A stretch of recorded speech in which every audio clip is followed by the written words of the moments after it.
오늘의 말씀은 사도행전 19장 8절에서 10절의 말씀입니다. 바울이 회당에 들어가 석 달 동안 담대히 하나님 나라에 관하여 강론하며 권면하되 어떤 사람들은 마음이 굳어 순종하지 않고 무리 앞에서 이 도를 비방하거늘 바울이 그들을 떠나 제자들을 따로 세우고 두란노 서원에서 날마다 강론하니라. 2해 동안 이같이 하니 아시아에 사는 자는 유대인이나 헬라인이나 다 주의 말씀을 듣더라. 아멘. 우리 옆에 분들과 평안의 인사 나누겠습니다. 얼굴을 마주하시고 눈도 바라봐 주시면서 샬롬 인사 한번 나눠볼게요. 네, 모두 새해 복 많이 받으시고 예수님의 은총 가득 받으시기를 주의 이름으로 간절히 소망을 합니다. 25년도 표는 여러분들이 예배 들어오시면서 이미 화면에 보셨겠지만 놓치고 싶지 않은 예수님이 2025년도 우리 교회의 표어입니다.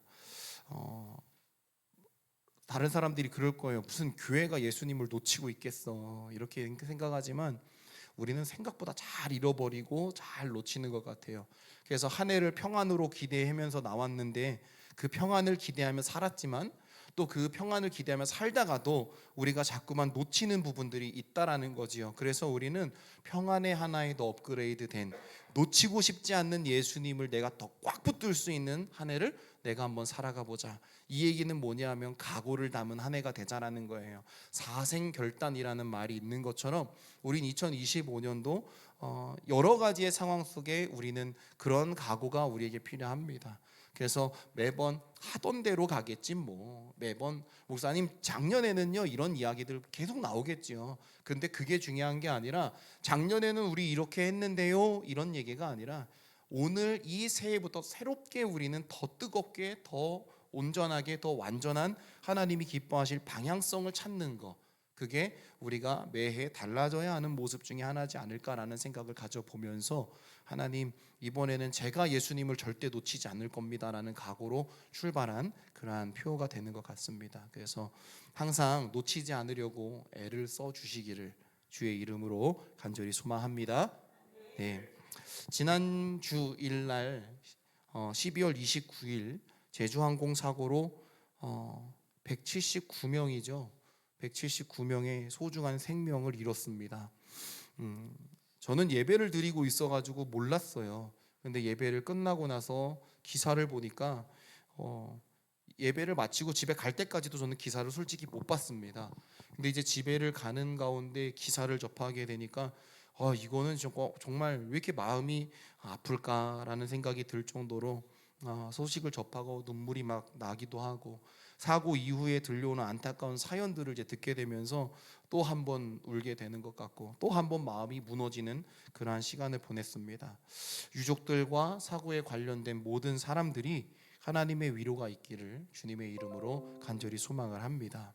여러분들도 시간 되실 때마다 이렇게 상처가 있고 아픔이 있는 자들을 위해서 뭘 특별히 화려하게 할 수는 없지만 그들을 위해 하나님의 위로의 손길이 있기를 기도하는 거 하나는 우리가 할 수 있는 일이 아닐까라는 생각을 가져봅니다. 굳은 상태에서는 변화가 나타날 수 없어요. 저는 어렸을 때 찰흙으로 이렇게 미술 시간에 했었던 기억이 있는 것 같은데요. 찰흙을 이렇게 아침에 가서 학교 앞에 문방구에 가서 이렇게 찰흙을 사서 가면 찰흙을 이제 손으로 쪼물딱쪼물딱 하면서 만들잖아요. 그런데 이제 찰흙을 그 전날 미리 사놓은 아이들은 생각보다 찰흙이 딱딱하게 굳어가지고 잘 안 돼가지고 거기에 물 뿌려가지고 쪼물딱 해가지고 다시 이게 살려내가지고 이렇게 찰흙으로 이렇게 점토를 만들고 했었던 그런 경험이 있는 것 같아요. 굳은 상태에서는 모양을 못 만드는 거를 어릴 때 이제 미술 시간에 이렇게 봤었던 것 같은데, 굳은 육체는 또 굳은 생각은, 굳은 모든 마음은 다 마찬가지인 것 같아요. 굳은 상태에서는 변화가 나타날 수가 없다. 그렇죠? 굳은 상태에서는 변화가 나타나기가 좀 어렵다. 굳은 육체에서는 유연함이 사라지죠. 그리고 활동량이 줄어들게 되어 있어요. 현저하게 활동량이 줄더라는 거예요. 그래서 이 굳은 육체를 어떻게 해야 될까? 꾸준한 스트레칭을 통해서 몸을 많이 풀어줘야 되고, 활동량을 높이는 운동을 해야 하고, 적절한 섭취가 이루어져야 이 굳은 육체가 좀 더 부드러워지고, 이 연약한 육체가 좀 더 활성화가 될 거 아니겠어요? 육체가 굳으면 활동성이 줄어드니까 모든 기능은 현저히 줄어들어요. 그래서 이러한 변화가 아니 목사님 나이가 드니까 그냥 어쩔 수 없는 거예요. 받아들여야죠 라고 말씀하실 수도 있을 것 같은데요. 그런데 조금 노력을 해보셔야 될 것 같아요. 그냥 받아들이는 게 아니라 노력을 해야죠. 속도를 늦출 수 있잖아요. 그렇죠? 내 자신을 너무 쉽게 포기하는 것 아닐까라는 생각이 들어요. 굳어지는 것 같다면 여러분들이 노력을 하셔야 돼요. 우리가 굳어지는 것 같다면 뭔가 방법을 찾아야 돼요. 그래서 우리는 불사조가 아니기 때문에 절대로 우리는 평생 영생을 누리기는 어려워요. 예수님이 구원해 주셔서 천국 가서 영생은 누릴 수 있는데 육체의 모습으로 불사조와 같이 영생을 누릴 수는 없어요. 중국 만화나 이런 중국 영화를 보면은 영생을 얻으려고 자꾸만 뭐 불로 장생하려고 막 무슨 약초 먹으면 평생 살 수 있고 막 젊은 사람 피 수혈하면 살 수 있고 막 그런 드라마 영화 많이 나오잖아요. 그래가지고 막 젊은 사람들 피 수혈하고 막 그랬었던 그런 모습들도 있는데 또 미국에 있는 부자들은 젊은 사람의 피를 수혈하지 않습니까? 그래서 피부를 회복시키려고 막 그런 노력들을 기울이는데 그 정도는 아니어도 우리가 잘 먹고 운동하고 내 몸을 계속 쇠약해지게 만들지 않기 위해 이 노화를 늦추기 위한 노력은 우리가 관리를 통해서 할 수 있지 않겠는가. 그래서 우리는 꾸준히 관리해야 되고 꾸준히 가꿔야 합니다. 이 가꾼다라는 것이 뭔가 화장을 하고 덮는 그런 뭔가 덮어서 깨끗해 보이는 것처럼 하는 게 아니라 근본을 우리가 이렇게 회복하는 것을 말하는 거죠. 관리를 하고 가꿔야 하는 것은 육체만이 아니라고 생각이 됩니다. 그래서 우리가 관리해야 하는 것은 마음, 생각, 환경, 그리고 또 학생들에게는 학업, 그리고 습관, 관계 등도 모든 것들이 관리를 해야 한다라는 거죠. 저희 아버지는 57년생이세요. 그래서 저희 아버지는 57년생이시고 매주마다 이제 10대 후반부터 구성된 축구 선교회, 그래서 대부분 운동하는 친구들이 18살부터 이제는 40대까지 구성되어져 있는 그러한 축구 선교회에서 아직도 현역으로 볼을 차십니다. 젊은이들과 함께 뛰시려고 엄청난 근력 운동을 하세요. 그리고 나서 체력이 떨어지지 않아야 되니까 새벽기도 맞추시고 한 5km에서 8km 정도 러닝을 일주일에 4회 정도, 3, 4회 정도 꾸준히 하세요. 그리고 감각을 잃어버리지 않기 위해서 자기가 정해진 시간에 볼을 갖고 개인 훈련도 하십니다. 제가 보면 항상 그래요. 축구 선수예요? 라고 얘기할 정도로 그렇게 자기만의 정확한 루틴을 갖고 이렇게 끈기 있게 빼먹지 않고 하신다라는 그러한 모습을 저에게 보여주고 계세요. 그러니까 40대 아들하고 아직까지도 볼을 차시죠. 그죠? 실버 운동, 실버 축구단 아버지 거기 가세요라고 하면 아버지 자존심 상해서 안 간대요. 야, 내가 실버 축구단 가잖아. 그럼 내가 제일 잘 뛰어다닐 거야. 그러면서 저희 아버지보다 한 5년 정도 선배 되시는 목사님도 저희랑 아직도 운동을 같이 하거든요. 그 목사님도 자기 관리를 열심히 하세요. 근데 그분은 한 2년 전부터 실버 축구단을 가셨더라고요. 그래서 목사님이 오시면 제가 그래요. 목사님 이번 저기 은퇴하셨으니까 토요일 날 조기 축구 갔다 오셨어요? 그랬더니 내가 이번 조기 축구해 가지고 3골 넣고 왔어. 이러길래 목사님 그냥 정말로 회춘하셨나 봐요. 그랬더니 할아버지들이라 다 못 뛴다고. 얼굴에 항상 기쁨이 가득 차시는 은퇴하신 목사님을 볼 때마다 이분들은 진짜 자기를 관리를 열심히 하시는구나라는 생각이 들더라고요. 우리는 그래서 꾸준한 관리가 필요해요. 여러분들도 꾸준한 관리, 꾸준한 노력을 해서 가꾸셔서 건강하셨으면 좋겠고, 그런데 그것만 육체만 건강한 게 아니라 아까 이야기한 것처럼 마음과 생각과 모든 것들이 우리가 가장 소망해야 할 것은 바로 영성이죠. 이것이 건강한 상태가 됐으면 너무나 좋을 것 같다라는 생각을 가져보게 됩니다. 그래서 우리는 끊임없이 영적인 부분과 육적인 부분들에 대한 관리를 행해야 하겠구나라는 것들을 기억하셨으면 좋겠어요. 오늘 본문 사도행전 19장을 보니까 우리가 지난번에 말씀을 나눈 것처럼 바울의 에베소 활동이 기록되어져 있죠.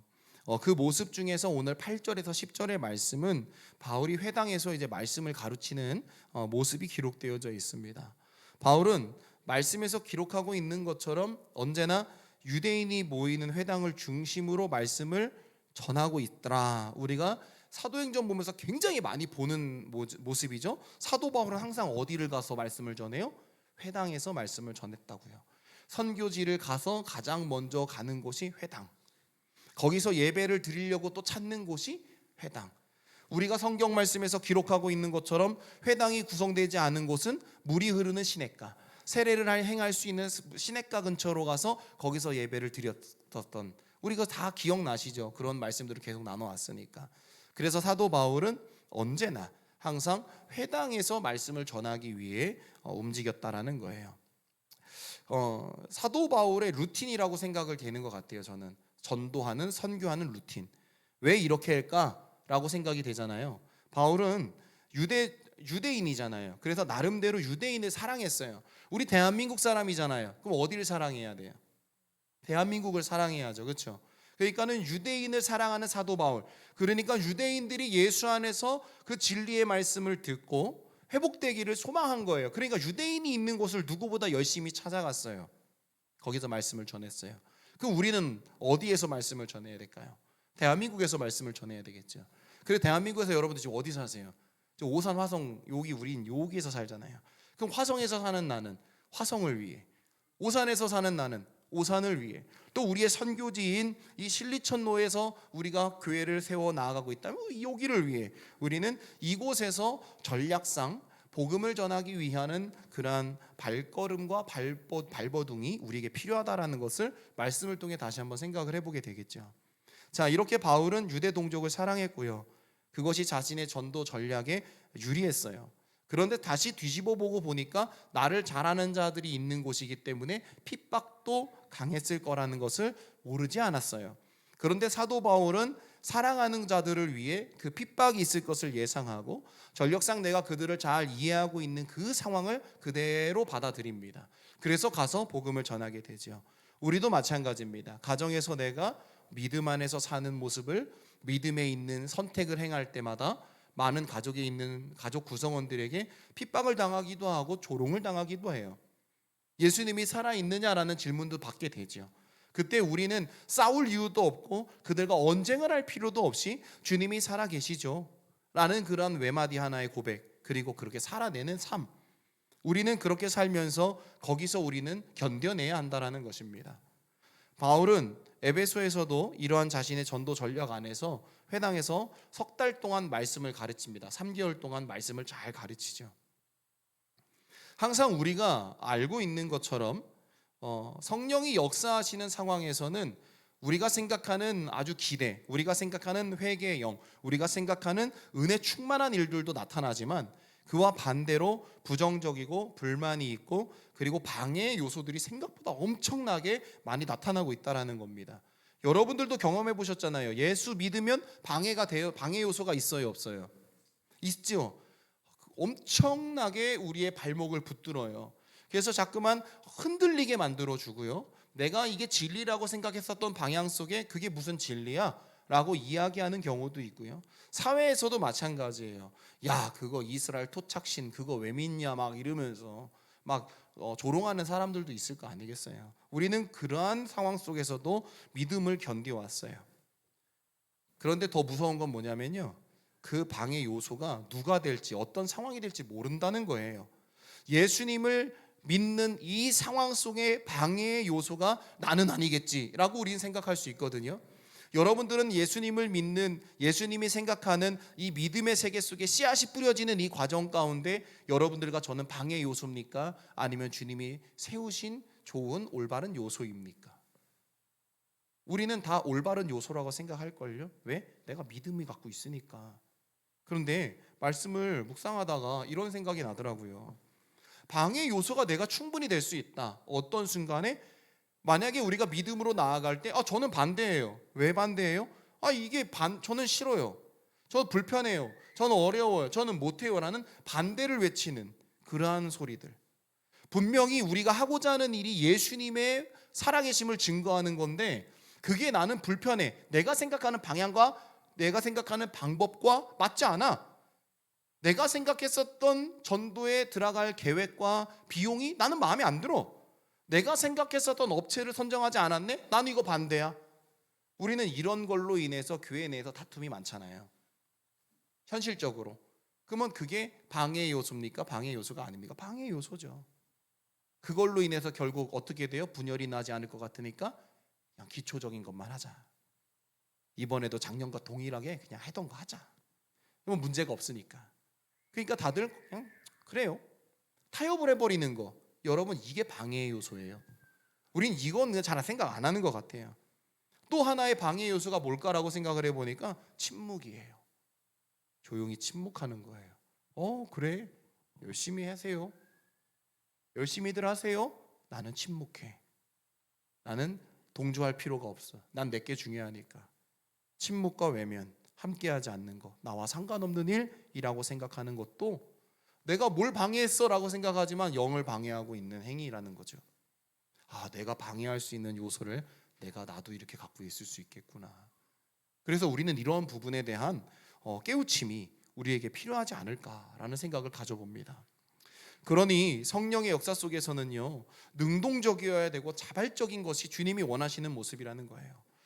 주님께서 해, 아유 하기 싫은데 해, 아유 못해요, 해, 알았어요, 이렇게 할 바엔 차라리 주님이 감동 주시면 주님 이거 제가 해도 될까요? 제가 하겠습니다 라고 행하는 것과 차원이 다르잖아요. 그러니까 우리 사랑하는 품어주는 교회 성도님들은 주님 제가 이렇게 하겠습니다가 먼저 됐으면 좋겠어요. 주님이 야 이거 해, 그래서 못해요 막 줄다리기 하다가 어쩔 수 없이 내가 주님 사랑하니까요. 그러면서도 또 자기 자랑 또 드러내잖아. 아유 그럼요 목사님 제가요 그래도 주님 사랑하니까요 해야죠. 제가 30년 40년 50년 주님을 알아왔는데요. 이러면서 그냥 하는 그 어쩔 수 없는 순종, 그거는 올바른 모습은 아니라고 생각해요. 주님이 말씀하시기 전에 먼저 하면 얼마나 좋아. 우리는 그렇게 먼저 능동적으로 주님의 말씀, 나에게 주시는 은혜대로 움직일 수 있는 깨어있는 영성이 우리에게 있기를 주의 이름으로 간절히 소망을 합니다.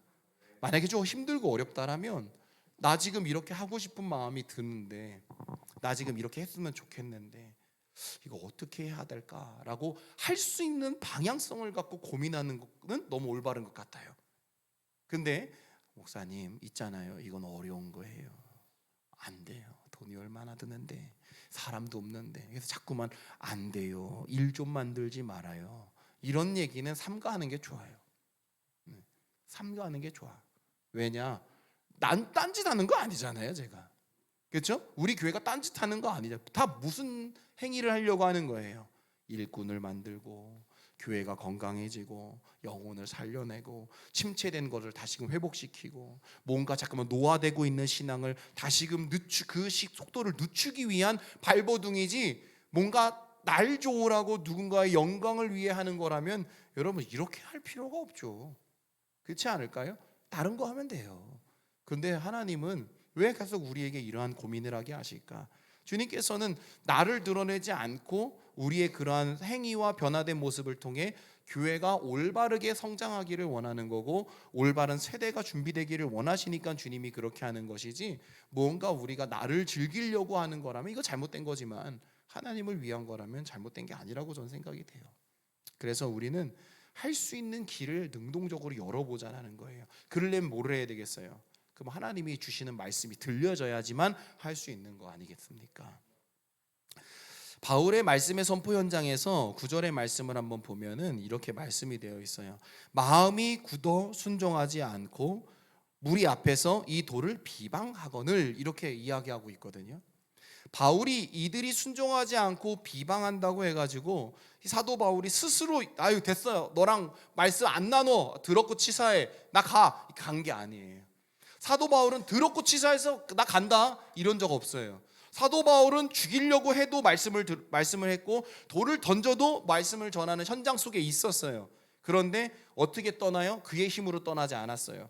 옆에 있는 불평하고 부정하는 세력이 사도 바울을 밀어낸 것뿐이지, 그래서 사도 바울이 그냥 밀려난 것뿐이지, 사도 바울은 마지막 순간까지도 말씀을 전하기 위해 애를 썼던 행위를 계속 보여줬어요. 그래서 어쩔 수 없이 사도 바울이 떠납니다. 그런데 떠나고 나서 사도 바울은 어떻게 해요? 참 재밌더라고요. 사도 바울은 누구를 사랑했다고요? 유대인을 사랑했다고요. 자기 동족을. 그래서 그들에게 말씀을 전하려고 했는데 그들이 처음에는 관심을 갖고 듣다가 관심이 사라졌어. 이제는 박해자와 핍박자가 돼서 사도 바울을 핍박해. 결국에는 사도 바울은 누구랑 말씀을 나누냐면요, 이방인들하고 말씀을 나눠요. 주님은 그 또한 계획하시는 거예요. 너가 사랑하는 동족을 위해 너가, 오늘 말씀도 봐봐요, 3개월이나 말씀을 전했대요. 3개월의 시간이 짧아요? 짧을 수도 있지만 짧지 않은 시간이에요. 사도 바울이 이때 매일매일 말씀을 전했다면 더없이 긴 날일 거고, 사도 바울이 만약에 이거를 주일마다 만약에 우리처럼 했다고 하면은 12번이에요. 그렇죠? 그러니까 많다면 많을 수도 있고 적으면 적다고 할 수 있지만 이걸 우리가 다 가늠할 수는 없지만 하나님께서는 사도 바울을 통해서 3개월 동안 말씀을 전하게 하셨어요. 그런데 그렇게 하고 나서 사도 바울의 마음을 아시고, 아 그래, 너의 유대 종족에게 말씀이 전해지기를 소망했구나 아들아, 전해야지. 근데 주님은 또 다른 계획, 근데 자연스럽게 이방인에게 복음을 전할 수 있는 하나님의 계획도 항상 심어 놓으셨더라. 그러니까 들을 수 있었던 사도 바울은 들은 거예요. 순종을 할 수밖에 없는 상황에 순종을 한 거예요. 그래서 사도 바울은 자연스럽게 오늘 말씀을 보면 또 알 수 있겠지만 이방인들과 모여서 제자를 삼고 말씀을 나눕니다. 바울은 항상 대충 말씀을 권면한 적이 없습니다. 사도 바울은 항상 강력하게 말씀을 전합니다. 대충 전하지 않았다라는 거예요. 아주 분명한 강력한 메시지를 권면을 했습니다.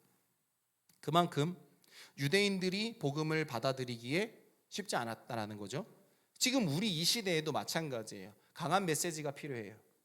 강한 메시지라고 해가지고 다 예수천당 불신지옥 이걸 얘기하는 게 아니라, 강한 메시지는 뭐예요? 올바름이에요. 이러한 죄의 문제와 예수님의 살아계심과 대속에 관련된 것들을 정확하게 얘기할 수 있는 거. 이 대속에 대한 것만 정확하게 얘기해도 많은 사람들이 너무 강해라고 얘기해요. 요즘 시대에 강대상에서 대속의 은혜를 이야기하고 십자가의 사랑을 이야기하다 보니까 어느 순간에는 십자가의 사랑을 외치고 죄의 문제를 드러내는 목회자가 강한 목사가 됐어요. 여러분, 삶에서 지혜를 갖고 적용을 하기 전에 먼저 본질을 모르는데 뭘 적용을 할 수 있겠어요? 그렇죠? 근데 우리는 깨어있는 지성인들이지 않습니까? 그러니까 우리는 어떻게 해야 되겠어요? 본질을 봐야죠. 그러니까 본질을 얘기해 줄 수밖에 없는 거예요. 바울처럼 우리는 권면의 말씀이 살아있는 교회가 되어야 합니다. 강한 하나님의 십자가의 본질이 살아있는 교회가 되어야 합니다. 누군가가 앞에서 떠드는 사람만 강력한 메시지를 선포하는 게 아니라 우리가 그 메시지 안에서 강한 신앙의 견고함을 갖고 있는 삶을 내가 스스로 살아야 한다는 것이죠. 지금 이 시대는 안 그럽니까? 교회에서 여러분 봐봐요. 교회에서 연예인들 참 많이 부르지요. 그 연예인들 다 크리스찬들이에요. 그리고 연예인 기독교 연합회가 있잖아요. 그래서 이렇게 갑니다. 근데 그걸 행사를 해보면 참 속상한 게요, 이 연예인, 인기 많은 연예인은 얼마에 와야 하고 얼마에 와야, 다 금액이 다 있어요. 예? 그래서 1,000만 원부터 700만 원부터 500만 원, 300만 원 이렇게 다 금액이 있어. 이거를 조종을 해. 매니저랑 이 기획하는 사람이랑. 그래서 얼마짜리가 되는 거예요. 그래서 와서 하루 전도 축제 때 와서 말씀 쫙 전하고 갑니다. 간증하고 갑니다. 여러분, 유명 연예인이 만난 예수님 얘기하면 많은 사람들에게 효과가 좋죠. 그래서 많은 사람들이 그렇게 하고 사인회도 열고 사진도 찍어주니까 많은 사람들이 교회 문턱을 낮춰놨으니까 들어오기는 해요. 근데 들어오면 뭐해요? 들어오면 뭐해? 화려함만 보이는데 예수님은 절대 화려하지 않잖아요. 여러분, 예수님이 화려해요? 난 예수님이 화려한 적이 별로 없어. 예수님은 화려하지 않으셔요. 온 태생 자체가 화려하지 않으신 분이야. 그죠? 근데 우리는 화려하게 만나주신, 연예인에게 화려하게 만나주신 예수님, 우리 그 화려함에 갇혀요. 그래서 굉장히 우리는 그 예배를 통해서 뭔가 은혜가 막 있는 것처럼 도전도 받고 감동도 있어. 이게 없다는 게 아니야. 근데 문제는 그 뒤를 보자는 거예요. 뒤를 보자는 거예요. 그 뒤에 그 간증을 듣고 도전돼서 회복되는 사람도 있죠. 그러니까 하는 거 아니겠어요? 근데 행사로 끝나는 경우도 많아요. 그들을 교회에 데리고 오는 게 편해요. 여러분 해보면 알아요. 막 교회 문을 낮춰놓고요, 연예인을 불러오고요, 또 유명한 사람들을 불러오고요, 행사를 크게 열어서 교회 문을 활짝 열어놓고 많은 것들을 채워주면서 오세요라고 하는 게 더 쉬워요. 해보면. 근데 뭐가 더 어렵냐면 나가는 게 더 어려워. 안 그래요? 여러분, 열어놓고 준비해놓고 상황이 된 상태에서 오세요는 쉬워요. 준비하는 과정이 조금 피곤할 뿐이지 오세훈은 쉬워. 근데 마음은 안 불편해. 왜냐? 제한적에 있는 공간 내에 사는 거니까요. 근데 나가는 건요, 이게 제한적이지가 않잖아요. 나가는 게 더 어려운 거예요. 그래서 교회가 선택하는 게 뭐예요? 교회 문을 낮추자, 데리고 오자. 근데 여러분, 교회는 반대로 해야 됩니다. 이 반대가 뭐냐면 나가는 겁니다. 교회가 복음을 들고 나가는 겁니다. 이 나감이 전도가 될 수도 있고 이 나감이 나의 삶일 수도 있거든요. 근데 우린 나가야 되는 게 맞는 거예요. 사도 바울을 봐봐요. 사도 바울은 가다 놓고 회당 안에서 들어와. 이게 짧아, 이게 길어요? 나가는 게 길어요? 나가는 게 더 길어요. 오늘도 사도 바울은 회당에서 갇혀져 있는 사람하고 3개월을 공부를 했는데 다시 말씀을 보니까는 2년 동안 나가서 이방인하고 말씀을 나눠요. 여러분, 뭐가 맞는 것 같아요? 저는 말씀을 보면서 야, 그렇구나. 하나님은 우리한테 니네끼리를 하라고는 하는 게 아니구나. 주님은 뭔가 각각 처소에서 각각 내가 만난 예수님하고 각 가정으로 나가서 거기서 가정에서 예수가 있어야 되는 거고, 그리고 이 예수를 갖고 삶으로 나가야지만 되는 거가 하나님이 말씀하시는 건데, 우리는 여지껏 안에 있기를 원했잖아요. 쉽게 우리끼리만 하려고. 주님은 2025년도에 우리에게 말씀하시는 게 뭘까라고 말씀을 보면서 묵상하다가 하나님은 나한테 하시는 말씀은 야, 건우야, 니네 그 상가에 안에만 갇혀 있으려고 좀 하지 말아라. 바깥에 열매가 있는 거 없는 거가 중요한 게 아니라 우선 나가라. 그래서 제가 또 기도하는 거예요. 하나님, 선교하라는 거예요? 이런 것도 아닌 것 같아. 그럼 뭐예요 하나님? 묻다 보니까 결론은 아까 얘기한 것처럼 너희가 경험한 예수 그리스도가 너의 삶에서, 너의 가정에서 먼저 드러나야 되지 않냐. 여러분, 우리는 어떤 길을 가야 할까요? 데리고 오는 길을 먼저 해야 될까요? 나가는 길을 먼저 해야 될까요? 여러분, 나가야 됩니다. 나가서 전해야 됩니다. 나가서 표현해야 합니다. 나가서 드러내야 합니다. 그러다 보면 어떻게 될까요? 들어오는 것 또한 주님이, 물이 나갔으면 들어오는 것처럼 주님이 조절하시겠죠. 우리는 다 앉아만 있는 것을 너무나 많이 하지 않았습니까? 이불을 박차고 나가야 하고, 문을 열고 나가야 하고, 복음을 들고 나가야 하고, 내 닫힌 마음을 열고 나가야 하고, 두드려야 하고, 우리 가정에 마음이 닫힌 자가 있다면 그 마음을 두드려야 되고, 그 마음이 정말로 오랫동안 굳게 닫혔다면 그 문이 열릴 수 있도록 뭔가 기름도 좀 칠해야 되고, 그러한 방법이 우리에게 필요한 게 아닐까. 그러려면, 우리가 이렇게 행할 수 있으려면 우린 뭘 해야 되지라는 생각이 들더라는 거예요. 우선은 들어야 합니다, 여러분. 우리가 예수님의 말씀이 안 들려지면 나가는 것이 어렵습니다. 그러니까 우선은 뭘 해야 된다? 말씀이 들려져야 되고 들어야 한다. 나가서 듣게 해야 하고, 세상이 편협하고 비상식적으로 이해하고 있는 이 예수님, 여러분, 이 예수님 전해야 돼요. 여러분, 몰라요. 사람들은 어떻게 돌아가는지. 그럼 알려줘야 될 거 아니야. 근데 우리가 크리스천들이 모여서 뭐해? 크리스천들이 모여서 뭐해요? 자기네 교회 흉보잖아.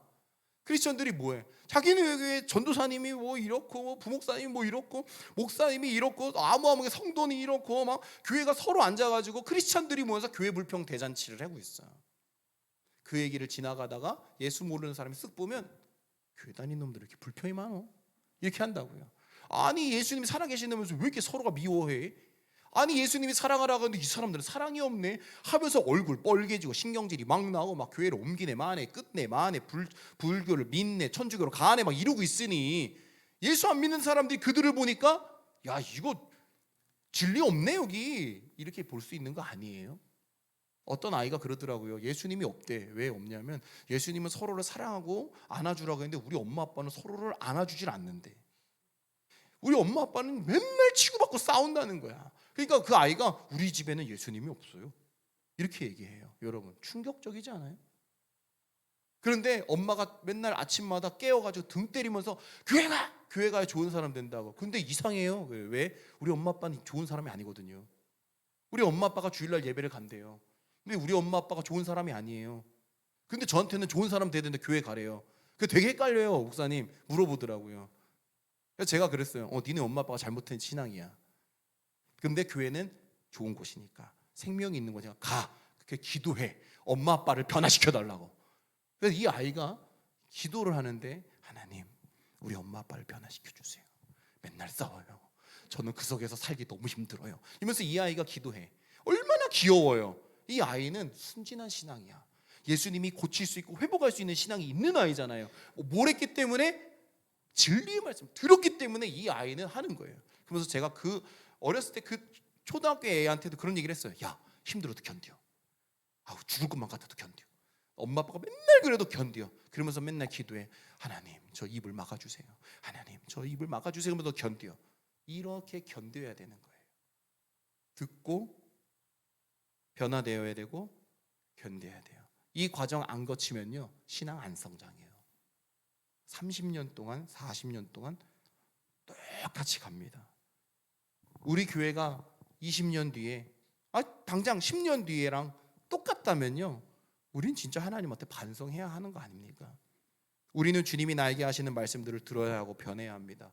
이 과정이 괴롭고 피곤해도 힘들어도 여러분 견디셔야 합니다. 제발 여러분들의 고집과 저의 아집과 정말로 넓게 보지 못하는 좁은 시선 다 걷어내야 합니다. 하나님 제발 넓게 보게 해달라고. 하나님 제발 내 고집 좀 걷어내게 해달라고. 주님 내 아집 좀 걷어내게 해달라고. 주님께 우리 이렇게 매달려야 돼요. 요즘 젊은 사람들 직관적인 거 엄청 좋아하잖아요. 누르면 뿅 나오는 거 좋아하고 넘치면 뿅 하고 보이는 거 좋아해요. 릴스, 쇼츠 얼마나 재밌어요. 정말로 너무 임팩트 있게 해서니까 읽다 보니까 밤새 기억나. 머릿속에 머리가 깨어있는 것 같아요. 잠을 자야 하는데 이 머리가 살아있어. 그래서 잠깐 꿈도 쇼츠 본 거 꾸고 막 그래요. 얼마나 임팩트가 셉니까? 아이들이 그것만 보려고 하죠. 애들만 그래요? 어른들도 그래요. 화장실 가서 안 나와. 왜 안 나와? 쇼츠 넘겨보고 있어가지고. 그러니까 내가 지금 뭘 해야 되는지조차도 잊어버리는 시대. 그런데 나오잖아요. 그것만 생각나요. 시원하게 머릿속에. 시간이 너무 빨리 가죠. 직관적인 걸 좋아하는 시대예요. 그런데 여러분 생각해봐요. 예수님이 직관적입니까? 난 예수님이 저에게 직관적으로 역사하신 적이 정말로 속상하지만 없어. 나한테 주님은 직관적으로 주님 딱 갈까요 말까요? 한 발을 내 뒤돌아 건너야 이런 적이 한 번도 없어. 하나님 멈출까요 말까 할 때 멈춰라 하신 적이 없다고 한 번도. 주님은 나한테는 왜 이렇게 직관적이지 않은지 몰라요. 그래서 제가 기도도 해봤어요. 하나님 직관적으로 역사하여 주시옵소서. 직관적으로 역사하여 주시옵소서. 근데 주님은 단 한 번도 나한테는 직관적으로 역사해 주시지 않길래 나한테는 내 하나님은 왜 이렇게 직관적이지 않지? 시대는 직관적인데 간증을 보고 은혜를 보고 뭘 보면 왜 이렇게 직관적으로 역사하신 하나님은 많지? 근데 왜 나는 없을까? 그러면서 너무 애타게 주님을 찾았던 것 같아요. 그런데 저는 오늘 말씀을 보면서 답을 찾았어요. 10절 말씀을 보니까 2해 동안 이같이 하니 아시아에 사는 자는 유대인이나 헬라인이나 다 주의 말씀을 듣더라. 저 이거 들고 그렇구나. 하나님 나한테 직관적이지 않아도 됩니다. 직관적이게 해달라고 외쳤던 내가 참 무능한 자였습니다. 그런데 주님 분명한 거는 시간을 지나고 연단하고 회복하는 과정을 통해 결국에는 2년 뒤에 이들이 다 믿었더라 하신 말씀처럼 우리 삶에도 2년 동안 3개월 동안 주님께 매달리면 주님이 우리를 통하여 역사하실 것이다라는 확신, 살아계시다라는 하나님의 확신, 이거를 경험하게 하기 위해 적절한 때와 시기를 우리에게 주시는군요. 저는 이 10절 말씀을 보면서 그래야 되겠구나. 2025년도는 우리는 주님을 놓치지 않기 위해서들 들어야 합니다. 변해야 합니다. 마지막으로 견뎌야 합니다. 그래야 놓치지 않는 주님 손 꽉 붙들고 가는 거 아니겠어요? 그러한 축복과 은혜가 여러분들과 저에게 넘치기를 주님의 이름으로 간절히 소망합니다.